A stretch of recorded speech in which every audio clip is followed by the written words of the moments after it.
All right, you ready to dust off those fight sticks? We're going deep on Capcom Fighting Collection 2, coming out in 2025 now. You sent us a ton of info about this game, and it's our job to dig through it and find the coolest stuff, you know? All the things that make it special. The hidden gems, and maybe even some surprises. Yeah, it's an amazing collection. 8 games in total, all from like the late 90s and early 2000s. It's not just a bunch of random games, though. This collection really shows you how Capcom became, one of the best fighting game makers out there. Okay, so what games are we talking about here? Well, for the crossover fans out there, we've got Capcom versus SNK, Millennium Fight 2000 Pro, A&E Capcom versus SNK 2, Martyr of the Millennium 2001. Capcom versus SNK. That's huge. Seeing Ryu go up against Kyo, that's a clash of styles for sure. I remember those games. You had to pick your groove, you know? Yeah. Did you want the 6 buttons like Street Fighter? Yeah. Or the 4 buttons like SNK? Exactly. That's what made it so unique. It wasn't just about bringing these characters together. Yeah. It was about, like, combining their fighting styles, making something totally new. Yeah. It's like 2 worlds colliding, but in a good way. So that's not all that's coming back, right? Nope. We've also got Street Fighter Alpha 3 UPER, which a lot of people think is the best of the Alpha games. And then we move into 3D with Power Stone. And Power Stone, too. Power Stone. Those games are wild. 3D brawlers weren't that common back then. And Power Stone just took it to a whole other level. It definitely did. Instead of just fighting on a flat plane, you're battling in these interactive arenas with multiple levels, picking up weapons, using the environment to your advantage. It was chaotic.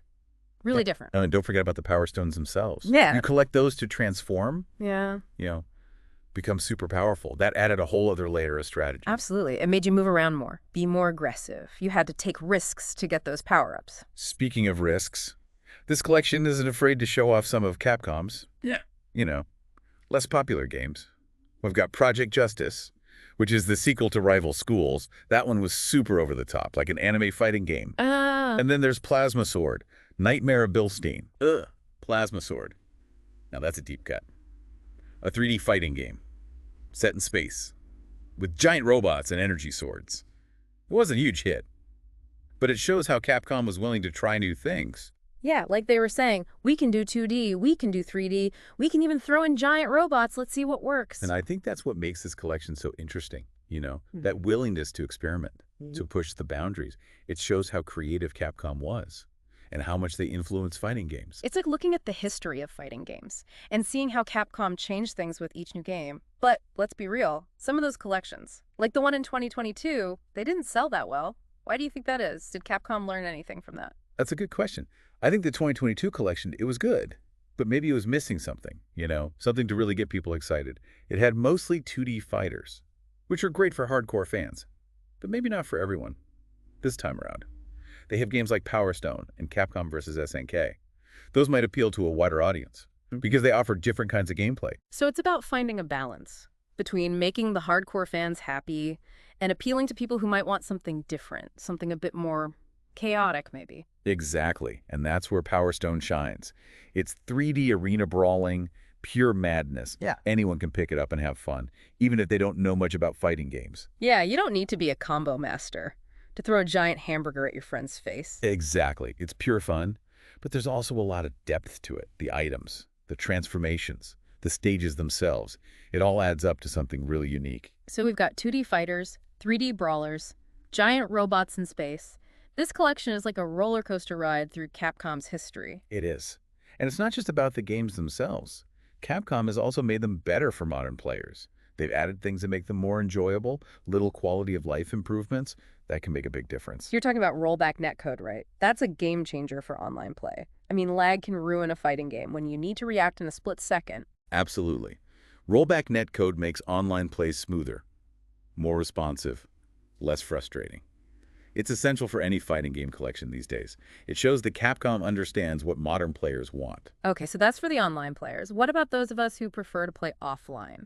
Well, if you want to practice your combos and master your moves, Capcom has included a training mode for all the 2D fighters in the collection. That's great. A training mode is so important. You can really dig into the mechanics, try different characters, maybe even find some hidden techniques. It's like having your own personal dojo. Exactly. And for players who might have accessibility concerns, there's button remapping and display filters, so you can customize the game. and make it more accessible to everyone. I love that. It's great to see them making these games more inclusive so everyone can enjoy them, no matter their abilities or preferences. It shows that Capcom is not just celebrating the past, but also looking to the future, making sure these games are accessible to a new generation. So we've got a great lineup of games.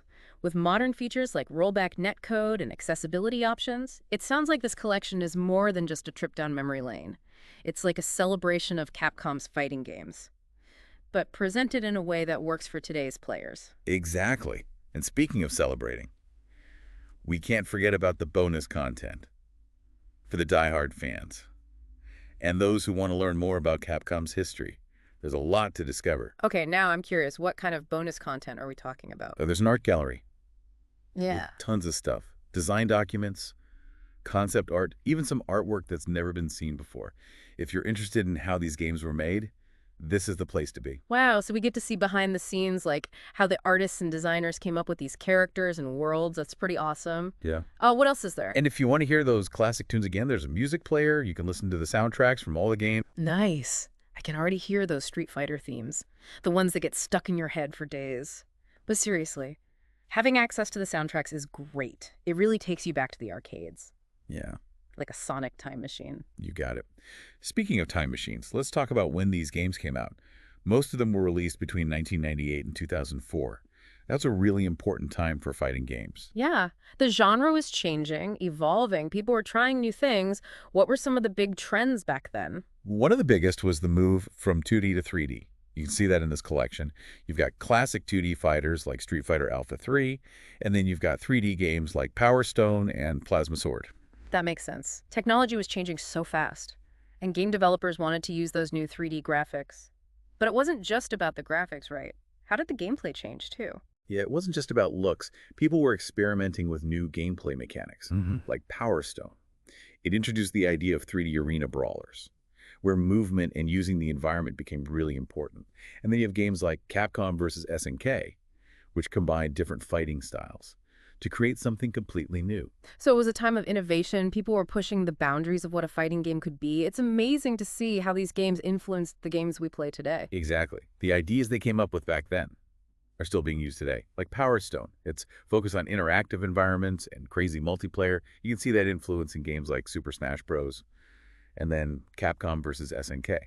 That started the trend of crossover fighting games, which are still popular today. It's like these games planted seeds, ideas that grew into whole new genres and trends. It makes you wonder, what's the next big thing in fighting games? What will we be talking about 20 years from now? That's the question, isn't it?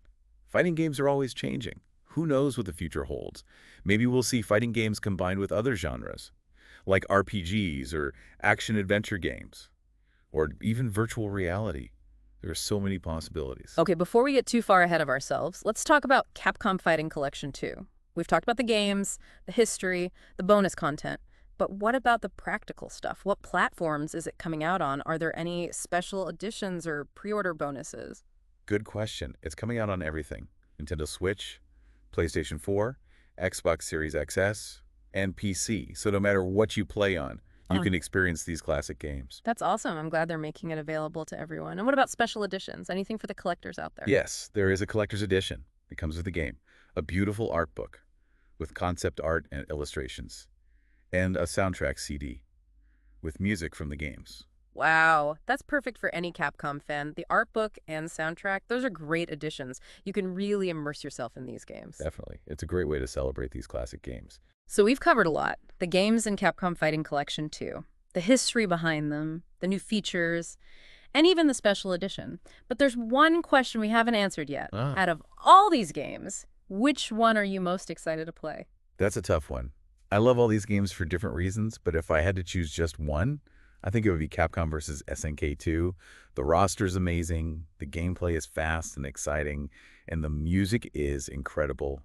I can't wait to jump back in and try to master those combos. Okay, Capcom versus SNK 2 it is. I can see why you'd pick that one. It's a classic crossover fighting game, and it's aged really well. It has. And speaking of aging well, I'm also really excited to play Power Stone again. It was ahead of its time. I think it's going to find a whole new audience with this collection. You know what? You're right. Power Stone has this timeless quality. It's just as fun and chaotic as it was back then. And the 3D graphics, they might look a bit dated now, but they still have a certain charm. It's a game that's all about having fun, and that never gets old. Exactly. And that's what makes this collection so special. It's a celebration of Capcom's fighting games. But it's also a reminder that these games are about having fun, challenging yourself, and competing with your friends. Well said. It's like opening a time capsule of pure gaming joy. It reminds you why we love fighting games. Exactly. And for people who are playing these games for the first time, it's a chance to discover a whole new world of fun. So we've talked about our favorites, but now it's your turn. What about you, listener? Out of all these games, which one are you most hyped for? What stands out to you about this collection? You know, it's really interesting how they chose these games. It's not just a random bunch of fighting games. It's like they're trying to show us how their fighting games have evolved over time. I see what you mean. You've got the classic 2D fighters, like Street Fighter Alpha 3. Those are like the roots. And then you've got the 3D games, like Power Stone. And Plasma Sword, which is this weird mix of 2D and 3D. It's like a timeline of their creativity. Yeah, exactly. And what's really cool is that you can see how some of these older games actually influenced later fighting game trends. Oh, yeah, like how? Well, like Power Stone, for example, with all the crazy stage interactions and multiplayer, it kind of foreshadowed the whole platform fighter genre. Oh, yeah. Like Smash Bros. Exactly. And then you have Capcom versus SNK, which was one of the first big crossover fighting games. Right. And now look at how popular those are. It's like these games planted the seeds for whole new genres. That's a good way to put it. And it makes you appreciate how Capcom, they weren't afraid to take risks. They tried new art styles, new gameplay mechanics. They even jumped into 3D fighting. It's like they were always asking, what if? And then they went for it. And that's what led to some of their best games. Absolutely. So whether you're a longtime fan or a newcomer, this collection is a great way to experience those important moments in Capcom's history and see how they shaped the games we play today. Yeah, it's pretty cool. And who knows, maybe it'll even inspire some new developers to create the next generation of fighting games. I hope so. That would be awesome to see some fresh new ideas inspired by these classics. Yeah, video games are all about building on what came before. Right. And this collection does a great job of that. They've modernized these games with rollback netcode, training modes, accessibility options. They want everyone to be able to enjoy these games. And that's important. It shows respect for the games and for the players. Okay, so we've talked about a lot. Capcom Fighting Collection 2 is a fantastic collection. It's got classic games enhanced with modern features, and it's a celebration of Capcom's history. But now it's your turn, listener. What do you think about this collection? Which games are you most excited for? And how do you think Capcom's legacy will continue to influence fighting games in the future? Let us know your thoughts. And until next time, keep those fighting spirits burning.